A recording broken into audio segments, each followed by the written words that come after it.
Hi friends, welcome back to PIIT Institute of Management and Computer Application. So I hope you all are doing well. काफ़ी अच्छे होंगे आप सब, right? सो आज हम डिस्कस करेंगे अपने यूनिट 2 का जो टॉपिक है that is characteristics of corporate communication. थोड़ा सा डिस्कस करते हैं अपने लास्ट कुछ वीडियोस के बारे में। यूनिट 2 के वीडियो से रिलेटेड हमने क्या क्या डिस्कस किया है। So we have discuss about the corporate communication कि कॉर्पोरेट कम्युनिकेशन होता क्या है, what are the examples of corporate communication, key points of corporate communication, and in the last video we have discussed about the importance of corporate communication। और आज हम discuss करेंगे that is characteristics of corporate communication.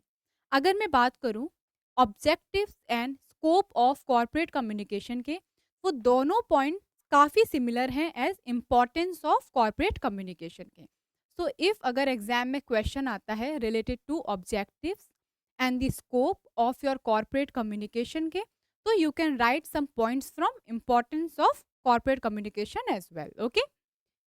Because वो दोनों ही topic जो हैं काफ़ी similar है एक दूसरे से, सेम ही पॉइंट्स होंगे आपके ऑब्जेक्टिव्स में भी, इवन आपके इम्पोर्टेंस में भी। तो अगर एग्जाम में क्वेश्चन आए तो आप वहाँ से अगर पॉइंट्स लिखते हैं तो आंसर्स आपके राइट ही होंगे, ओके? तो आज हम डिस्कस करेंगे what are the characteristics of corporate communication. क्या क्या कैरेक्टरिस्टिक्स हो सकते हैं आपके कॉर्पोरेट कम्युनिकेशन के। तो हमारा फर्स्ट पॉइंट है that is strategic and integrated. अगर मैं बात करूं that word that is strategic, तो स्ट्रैटेजिक हम स्टार्टिंग से पढ़ते हुए आ रहे हैं। इसका मतलब होता है दैट इज स्ट्रैटेजी, कि जो आप स्ट्रैटेजी बना रहे हैं अपने ऑर्गेनाइजेशन के बेटर डिसीजंस लेने के लिए, उसको कैसे आप इम्प्लीमेंट करेंगे।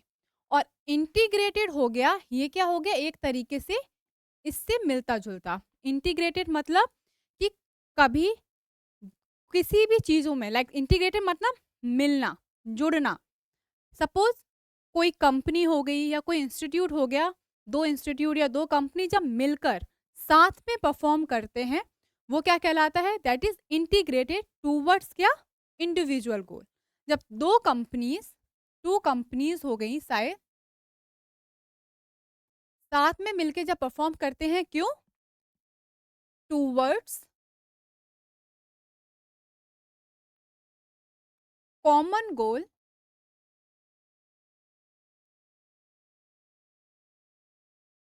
वो चीज हो जाता है इंटीग्रेटेड, मतलब जुड़ना, जुड़ना और साथ में परफॉर्म करना किसी भी इंडिविजुअल गोल को अचीव करने के लिए।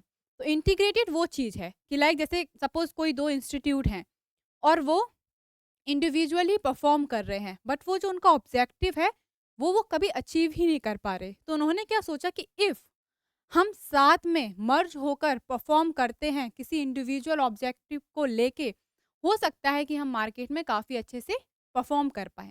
तो इसमें क्या हो गया, दो कंपनीज ने, दो इंस्टीट्यूट ने ये चीज़ डिसीजन लिया और फिर एक चीज़ में इन्वॉल्व होकर साथ में परफॉर्म करना, एक अलग आइडेंटिटी बनाना मार्केट में, बट परफॉर्म कैसे करोगे, साथ में होकर। ये क्या हो गया कि कोई भी चीज़ों में मर्ज होना, साथ में जुड़ना और साथ में परफॉर्म करना किसी भी एक गोल को अचीव करने के लिए, ठीक है? एक minute.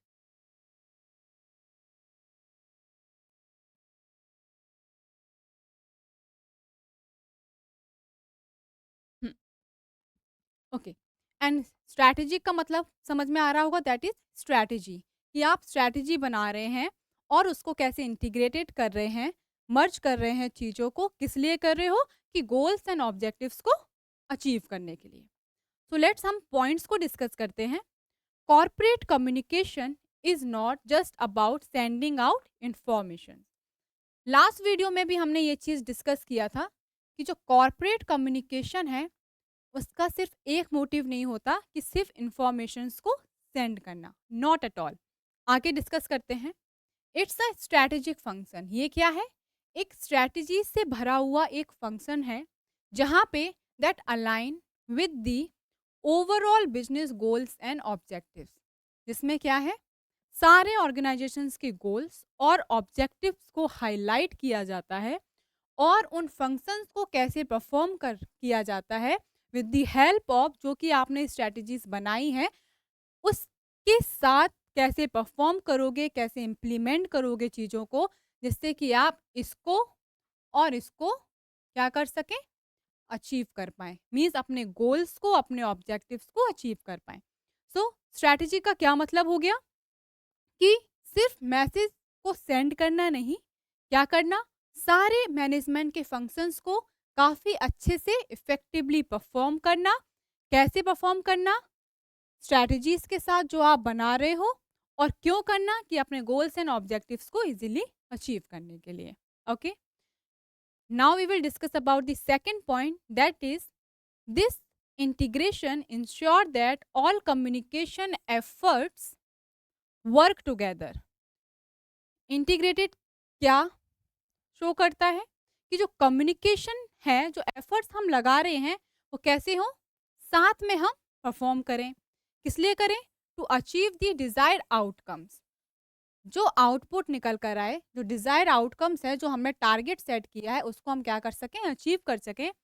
Whether it's building brand awareness, चाहे वो आपके ऑर्गेनाइजेशन की ब्रांड अवेयरनेस को बिल्ड अप करना हो, चाहे मैनेजिंग अ क्राइसिस, मतलब कोई भी प्रॉब्लम्स जो आ रही हैं, को जो भी कन्फ्लिक्ट्स आ रही हैं, लाइक प्रॉब्लम्स हो गई,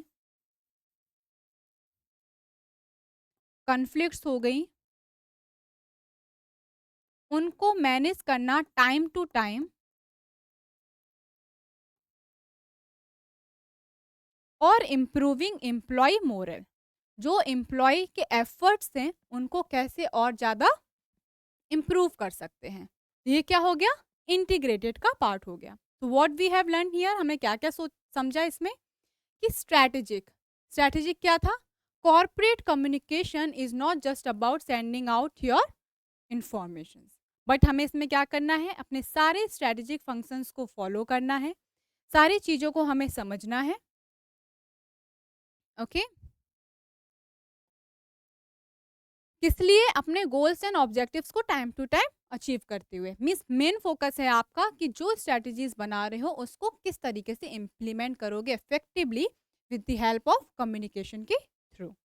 now the time for integrated, जब आप साथ में परफॉर्म कर रहे हो किसी भी इंडिविजुअल ऑब्जेक्टिव को लेके, चाहे वो आपकी ब्रांड अवेयरनेस हो, चाहे वो आपके प्रॉब्लम से रिलेटेड हो, कन्फ्लिक्ट से रिलेटेड हो, उसको रिसॉल्व करना है, और अपने एम्प्लॉयज़ की मोरल वैल्यूज़ को इंक्रीज करना है, मतलब इम्प्रूव करना है। तो कैसे करेंगे, जब आप साथ में परफॉर्म करेंगे, उनके पॉइंट्स को भी समझेंगे एंड अपने पॉइंट्स को भी रखेंगे।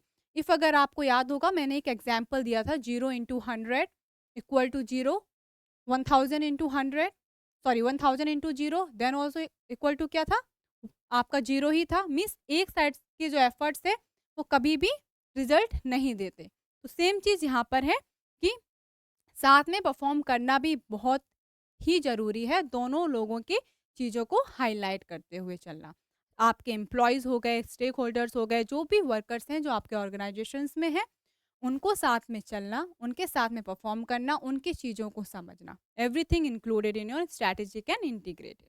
मीन्स आप एम्प्लॉयज़ को भी देखेंगे, जिस चीज़ों में आप इन्वॉल्व हो रहे हैं, उस चीज़ों को भी आप स्ट्रैटेजी के साथ फॉलो करते हुए जाएंगे। आई होप ये पॉइंट क्लियर हो गया होगा। Okay, now the time for focused on stakeholders. क्या है कैरेक्टरिस्टिक, इसका सेकंड क्या हो गया, फोकस्ड ऑन स्टेक होल्डर्स। तो पहला पॉइंट है हमारा, corporate communication recognise the importance of various stakeholders. क्या रिकॉग्नाइज करता है, क्या हाईलाइट करता है, आपकी importance of various stakeholders के हो गए, जिसमें कौन कौन इंक्लूड होगा, including your employees, your customers, your investors, media and the public. Means ये शो करता है कि जो कॉर्पोरेट कम्युनिकेशन जो प्रोसेस है वो ये रिकॉग्नाइज करता है कि क्या इम्पोर्टेंस है, क्या वैल्यूज़ हैं आपके ऑर्गेनाइजेशन में, आपके स्टेक होल्डर्स की, आपके एम्प्लॉयज़ की, आपके कस्टमर्स की, इन्वेस्टर्स की जो आपके ऑर्गेनाइजेशन में इन्वेस्ट करने आ रहे हैं, your media and definitely public means your audience. तो उनके क्या इम्पोर्टेंस हैं आपके ऑर्गेनाइजेशन के लिए कि आप उनके साथ कैसे कम्युनिकेट करोगे और कैसे रिजल्ट उनको दोगे अपने ऑर्गेनाइजेशन के ग्रोथ के लिए। आई होप ये चीज़ क्लियर हो गया होगा। Now we will discuss the second point of focused on stakeholders. Why understanding the needs and expectations of different stakeholders. उनके एक्सपेक्टेशंस को और उनके नीड्स को समझने का रीज़न क्या है। Corporate communication can build strong relations and fosters trust. If अगर आप अपने स्टेक होल्डर्स के नीड्स को एंड एक्सपेक्टेशंस को समझ लेते हैं और फुलफिल करने की के लिए एफर्ट्स लगाते हैं, कोशिश करते हैं, तो क्या होगा, कॉर्पोरेट कम्युनिकेशन में क्या होगा, एक स्ट्रॉन्ग रिलेशंस आप बिल्ड अप कर पाएंगे, एक ट्रस्ट मेंटेन रख पाएंगे अपने स्टेक होल्डर्स के साथ, जो आपके ऑर्गेनाइजेशन को डेवलप करने के लिए बहुत इंपॉर्टेंट रोल प्ले करेगा। बिकॉज आप उनकी नीड्स एंड वांट्स को फुलफिल कर रहे हैं, उनके एक्सपेक्टेशंस को फुलफिल कर रहे हैं। ये क्या करेंगे, काफ़ी मोटिवेटेड होकर, क्या, लाइक यहाँ पे स्टेक होल्डर्स काफ़ी मोटिवेटेड होकर एफर्ट्स लगाएंगे। उससे क्या होगा, दो तरीके से काम होगा, that is effectively and efficiently. Focused होगा आपके रिजल्ट पे भी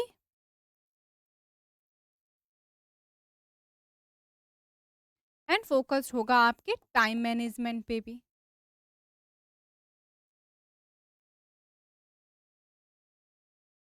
जो क्या होगा, you can take the better decisions, किस लिए, अपने ऑर्गेनाइजेशंस के ग्रोथ के लिए।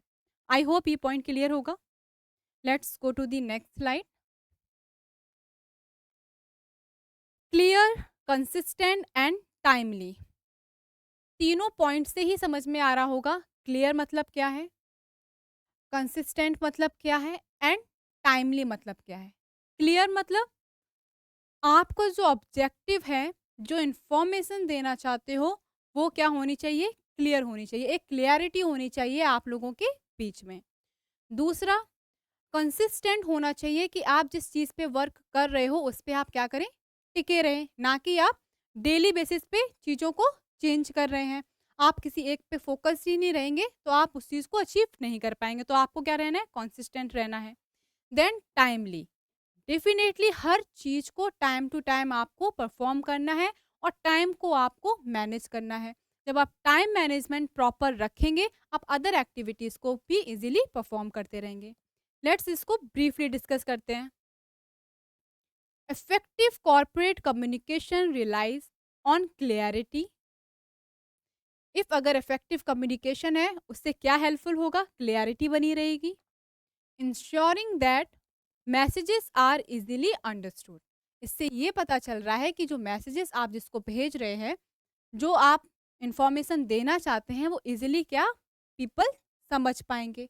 उससे क्या रहेगा, उनके माइंड में एक चीज़ सेट हो जाएगी कि हाँ, ये पर्सन मुझे क्या समझाना चाह रहा है, क्या मोटिव है और इस चीज़ से हमें क्या इंफॉर्मेशंस को गेन करना है। क्यों, क्योंकि वो चीज़ क्लियर है, क्लियरिटी के साथ है। Okay, now consistency in messaging across all channel is crucial for building brand recognition and reinforcing key messages। कि जो भी चैनल्स आप यूज़ कर रहे हैं, डिफरेंट डिफरेंट चैनल्स यूज़ कर रहे हैं, तो हर चैनल में जो आप इंफॉर्मेशन दे रहे हैं, जो आपने मैसेज डाला है कि पब्लिक उस चीज़ को रीड आउट करे, तो हर चैनल में सेम ही मैसेज होना चाहिए। ये नहीं कि आप एक में कुछ और इन्फॉर्म कर रहे हैं उस टॉपिक से रिलेटेड एंड दूसरे चैनल जहाँ पे आप एडवर्टाइजमेंट कर रहे हैं वहाँ आप कुछ और इन्फॉर्मेशंस दे रहे हैं, तो वो क्या होगी, एक मिसअंडरस्टैंडिंग क्रिएट करेंगी, कॉन्फ्लिक्ट यहाँ पे स्टार्ट हो जाएगा, लोग उस चीज़ को प्रॉपरली समझ नहीं पाएंगे और जो मैसेज आप देना चाहते हैं वो क्या है, पीपल्स का इंटरेस्ट खत्म हो जाएगा और वो इस पे फोकस नहीं करेंगे। तो क्या है, कॉन्सिस्टेंट होना चाहिए, कंसिस्टेंसी बनी रहनी चाहिए कि आप क्या चीज़ इन्फॉर्म करना चाहते हैं। ठीक है, now timeliness is also vital as information must be delivered when it is most relevant and impactful। ये देखना है कि जो आप मैसेजेस दे रहे हो टू द पॉइंट हो, अननेसेसरी टाइम को आपको बढ़ाना नहीं है, जिससे क्या है कि जो पर्सन को इम्पैक्ट पड़ेगा उस मैसेज का, मे बी हो सकता है नेगेटिवली पड़े। बिकॉज आप छोटी सी बात, आप एक टू द पॉइंट बात करके भी आप उसको अपने मैसेज को इन्फॉर्म कर सकते थे, बट आपने क्या किया, जो चीज़ हाफ एन आवर में हो सकती थी आपने उसको 2 to 3 आवर्स ले लिए, तो क्या हुई, वो इम्पैक्ट नहीं पड़ता ऑडियंस पे, क्योंकि वो बोर होने लगते हैं। तो क्या है, आपको क्या करना है, जो आपका इन्फॉर्मेशन है वो टू द पॉइंट हो, क्लियर हो, टाइम मैनेजमेंट करके रखना है, जिससे कि जो आप इन्फॉर्मेशन देना चाहते हैं, जो मैसेज देना चाहते हैं, वो काफ़ी इम्पैक्टफुल आपके ऑडियंस तक पहुँचे। ओके, क्लियर, आपका ऑब्जेक्टिव क्लियर होना चाहिए, क्या आप कम्युनिकेट कर रहे हो वो मोटिव क्लियर होना चाहिए, कंसिस्टेंट होना चाहिए हर जगह, एक ही पॉइंट पे आप जिस चीज़ पे आप टिके हो, जो आपका मेन ऑब्जेक्टिव है, वो चीज़ कंसिस्टेंट हो, ये नहीं कि टाइम टू टाइम आप चेंज कर रहे हैं। एंड टाइमली, टाइमली के साथ आपको सारी चीज़ों को मैनेज करते हुए चलना है, चाहे वो फीडबैक से रिलेटेड हो, चाहे वो आपके टाइम को मैनेज करना है, चाहे आप अपने इन्फॉर्मेशन किसी को दे रहे हैं, सारी एक्टिविटीज़ टाइम टू टाइम देखना है, कैसे टाइम को मैनेज करते हुए। Okay, now to way communication. To way communication से समझ में आ रहा होगा, कम्युनिकेशन कोई वन वे प्रोसेस नहीं है, communication always two way process है। इफ अगर आप कम्युनिकेट कर रहे हैं, if you are a good communicator, then in other hand you are a good listener भी होना चाहिए। अगर आप कम्युनिकेट बेस्ट कर सकते हैं, लाइक आप कम्युनिकेशन काफ़ी अच्छे से कर पा रहे हैं पीपल्स के साथ, तो आपको एज अ गुड लिसनर भी होना चाहिए। बिकॉज अगर आप किसी से कम्युनिकेट कर रहे हैं, सपोज मैं किसी के साथ कम्युनिकेट कर रही हूँ, इट मीन्स मैं इंडिविजुअल बात नहीं कर रही हूँ, मेरे सामने कोई पर्सन खड़ा है, मैं उससे बात कर रही हूँ, वो कुछ मुझे इन्फॉर्म कर रहा है, मैं कुछ मैसेजेस उसको इन्फॉर्म कर रही हूँ। एट द सेम टाइम मैं क्या कर रही हूँ, दो रोल को प्ले कर रही हूँ, एक टाइम मैं उस चीज़ को बोल रही हूँ, एक टाइम मैं उस चीज़ को सुन रही हूँ। इसको डिस्कस करते हैं हम। Well, corporate communication involves the maintaining the informations of the company. तो corporate communication क्या करता है? एक बहुत इंपॉर्टेंट रोल प्ले करता है किस चीज़ में? अपने इंफॉर्मेशंस को मेंटेन करना, मीन्स कंपनी की जो भी इंपॉर्टेंट इंफॉर्मेशंस हैं या जो भी इंफॉर्मेशंस है उसको क्या करना, मेंटेन करके रखना। It also emphasise the importance of listening and engaging with stake holders.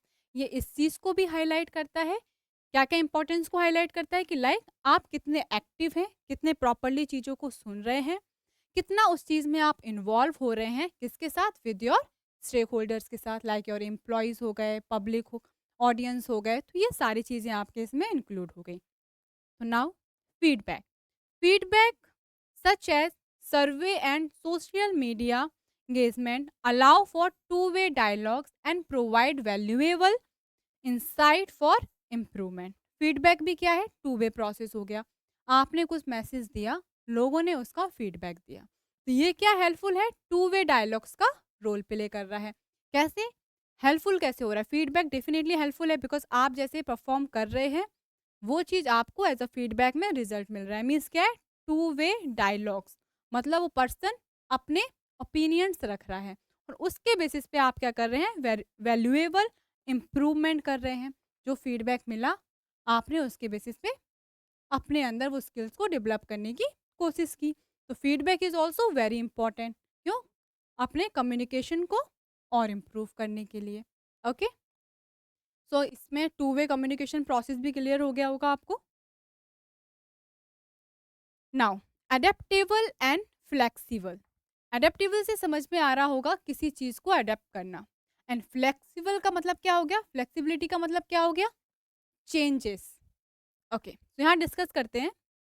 Corporate communication must be adaptable to changing circumstances including market trends, social issues and unforeseen events. तो अडेप्टेबल क्या हो गया कि जो भी चेंजेस आप ला रहे हो, जो भी सर्कमस्टेंसेस हो रहे हैं टाइम टू टाइम, चाहे वो मार्केट ट्रेंड से रिलेटेड हो, कोई सोशल इश्यूज से रिलेटेड हो, या अनफोर्सिन इवेंट्स जो आपने सोचा नहीं था, अचानक से वो चीज़ हो गई, कुछ भी सिचुएशंस हैपन हो गई, तो क्या है, वो चीज़ अगर आप चेंज ला रहे हो तो उसको क्या करना, एक्सेप्ट करना, उसको अडेप्ट करना कि हाँ, इसके अकॉर्डिंग हमें क्या करना है, परफॉर्म करना पड़ेगा। क्या-क्या स्टेप्स हमें लेने पड़ेंगे कि इस चीज़ को हम इम्प्रूव कर सकें। Okay? A crisis communication plan is an essential component of corporate communication, enabling organizations to respond effectively to unexpected challenges. जो टाइम टू टाइम चेंजेस आते रहते हैं, जो आपने सोचा भी नहीं है, मे बी हो सकता है कि लाइक आज आपके ऑर्गेनाइजेशन में कुछ वर्क चल रहा है, कुछ एक्सीडेंट हो जाए, तो वो आपको वहाँ पे huge amount of loss like face करना पड़ जाए, तो आप उस चीज़ को मैनेज करने के लिए कुछ तो स्ट्रैटेजीज़ बनाएँगे, कुछ तो चेंजेस लाएँगे, फ्लेक्सिबल इन नेचर हो गया ये सारी चीज़ें।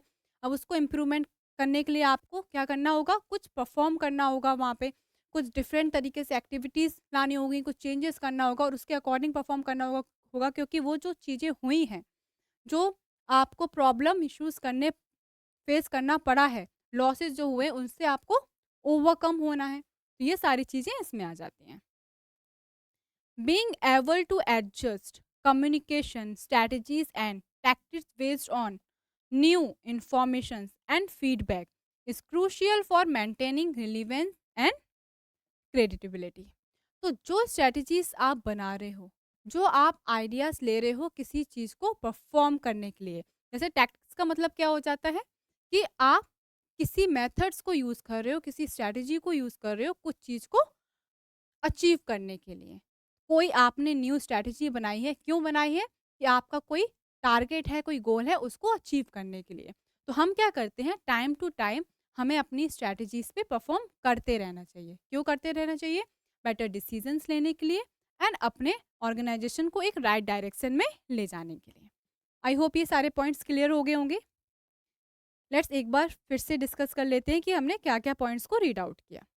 तो पहला पॉइंट था हमारा that is strategic and integrated, जो कि स्ट्रैटेजी के साथ हमें परफॉर्म करना है एंड साथ में सारे एक्टिविटीज को परफॉर्म करते हुए चलना है। Now focused on stakeholders, उनके इंपॉर्टेंस को आइडेंटिफाई करना है, क्या नीड्स हैं, क्या वांट्स हैं उनके, जो हम उनके साथ एक ट्रस्ट बिल्डअप कर पाए। Then clear, consistent and timely, clarity होनी चाहिए, कंसिस्टेंसी होनी चाहिए एंड टाइम टू टाइम आपको परफॉर्म करते रहना चाहिए।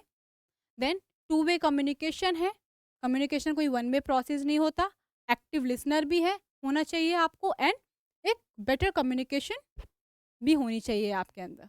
नाउ अडेप्टेबल एंड फ्लेक्सिबल, आपको चीज़ों को अडेप्ट करना आना चाहिए एंड फ्लेक्सिबिलिटी होनी चाहिए कि आप time to time better decision ले सकें, न्यू स्ट्रैटेजीज बना सकें और उसके ऊपर आप इम्प्लीमेंट कर सकें। Yes, so that's all. आज हमने कैरेक्टरिस्टिक्स में ये सारे कुछ पॉइंट्स को डिस्कस किया और हम नेक्स्ट वीडियो में एक न्यू टॉपिक के साथ आएंगे। So thank you so much for watching this video. Take care all of you. Bye bye.